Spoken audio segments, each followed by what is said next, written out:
What's up, YouTube? Welcome back to Conversations, Logic, and Reason. And as always, thank y'all for joining me today. I'm pretty sure by now everyone is aware of this confrontation that took place between the high schoolers from Covington Catholic High School in Kentucky and these Native Americans in D.C. Now, the media, no surprise here, has painted these little white kids as the basically the aggressors, and the Native Americans as the innocent little victims. However, when you look at the video, and it's something like 2 hours, almost 2 hours worth of video, if you look at that video, it paints a completely different picture. Now, these children, or the students, were in DC for a pro-life rally, and they were waiting at the Lincoln Memorial for the bus to show up, and they were there minding their own business. And of course, what the media didn't show you, the real racists out there, the black Hebrew Israelites. And if you know anything about the black Hebrew Israelites, you know that for some reason they love dressing like the Isaac brothers from the 70s, And they had these fools out there looking like, in Earth, Wind and Fire album cover. And they're out there spewing some of the most vile, hateful, racist, bigoted nonsense that you can imagine. I mean, they were just going all in on these kids and calling them, racist. They're not going to heaven because they're white, and only black people can go to heaven. And they believe that they're the Israelites of the Bible based off a very suspect scripture. Saying that Trump is gay, and that's okay. But then when people say that Barack Obama was gay, well, that was racist. And there was a black kid who was with them. And of course, they went after him with the traditional racist attacks. They called him a coon, Uncle Tom, sellout. They always call conservative black sellouts, even though they never explain who exactly or how exactly they're selling anyone out. And of course, here in come Nathan Phillips, right? Mr. Vietnam vet slash Vietnam Times vet, vet slash Mr. Refrigeration Repairman.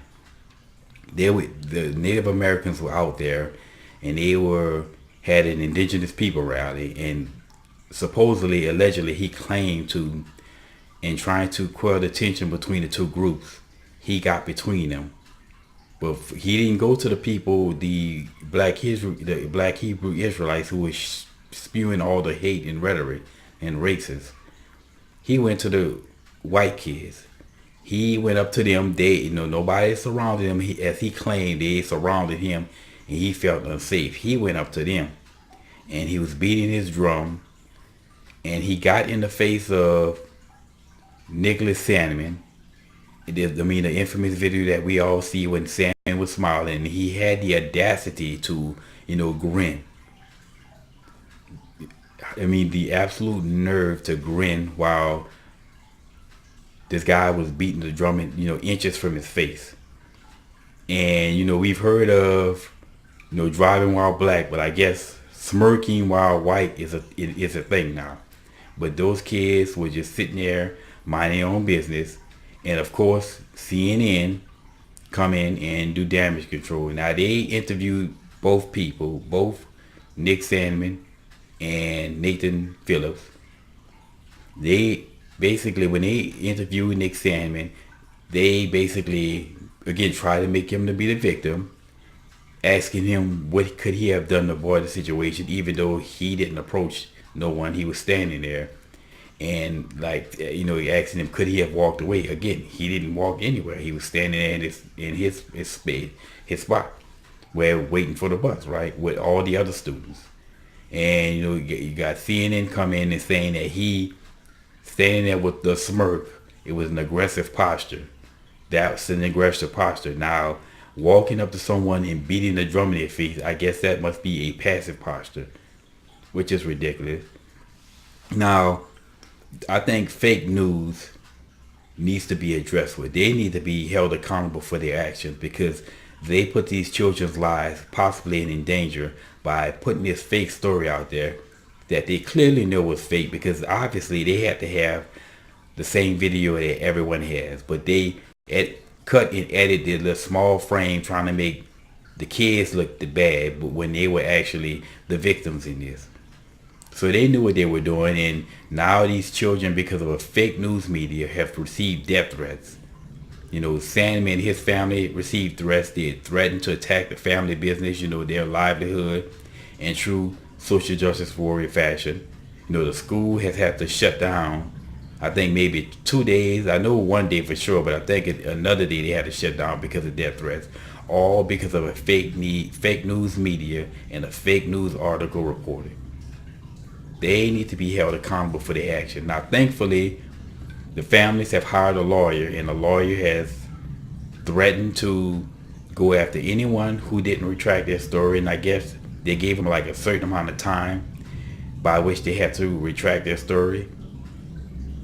For all the news media out there, and as well as the social media, you know, because they've just drug these people through the mud. And look, on social media, there's even someone on Twitter who claimed that they need to be all the students need to be put in the building, and the school that is, and it needs to be burned to the ground. Now, of course, Twitter, that's not hate speech, so it wasn't removed. You know, when people say that it's a lie that conservatives aren't being censored on social media, you know that's bullcrap at this point. But to the real point of this story. Now, one of the attacks that these kids received, this came from the Native Americans, and they were shouting, you know, that old narrative of white man go back to Europe and white man stole America. You know, that they stole the land narrative. Well, is it true that white people came and colonized America and stole land from Indians and Native Americans? Well, yeah, it is true. We can all agree with that. But then again, Native Americans stole land from other Native American tribes, and they were slaughtering other Native Americans and slaughtering each other long before the pale faces got to this continent. But yeah, white people came in and quote unquote stole the land, okay? But I have a question to all these people who push that narrative. What the hell are you going to do about it? I mean, what you going to do, steal the land back? This is America.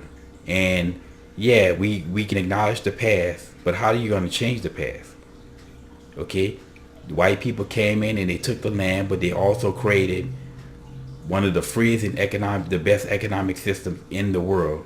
You know, one of the land that's being noted as the one land in the world where anyone can go to, do and achieve whatever they want, and can go from being poor to rich. This is what America is synonymous with, and it become one of the most things that America is famous for, is that anybody can come here and make it. So this is the evil land that these evil, dastardly white people created. And here they are crying about a past that they can't change. Now, if y'all can go out, or whoever, if they would stop crying and put their energy toward building a time machine, and you go back and you deal with those quote unquote white sellers, then you can make a difference. But until then, crying about the past is pointless and it's stupid. Doesn't make any sense. Same thing with black people crying about slavery all the damn time. Again, yes, there was slavery in America, but then there was slavery in the whole damn planet. And slavery is a human thing, not a white thing. Against that's a transgression against black people.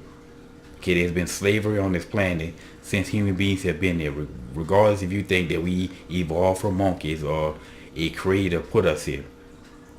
Slavery is a part of human nature, of human beings. So again, the same thing with these black folks. Unless you can build that time machine and go back and deal with those white slave owners as well as the black slave owners, because blacks own slaves too, then it's pointless to cry about the past. You know, all you can do, or any man can do, it is be just in their time, as the line goes. But by the way, if these blacks, y'all ever build these time machines and you go back and you deal with the slave owners in America, once you finish dealing with them, then I suggest you go to Africa, find all the black people as well as the Arabs who sold blacks into slavery, and give them a piece of your mind as well. But until those time machines are built, good luck with it. You can't change the past. Again, this is America. As I've said many times, a land when where anybody who wants to can come here and achieve and do whatever they want, as proven by evidence. You're not going to change the past, so constantly crying about it is stupid. You know, this is America, people. Deal with it. Trump style. Until you can change it. And that's pretty much my message in this video. But I do have a message for Nathan Phillips, that Native American elder. In the future, if you ever decide to walk up to somebody and start beating a drum in their face, make sure it's not a nigga. You'll be a lot healthier. And I'm pretty sure he may know this, because you notice he didn't go to the black Israelites. He went to the white kids. But anyway, y'all, as always, and until next time.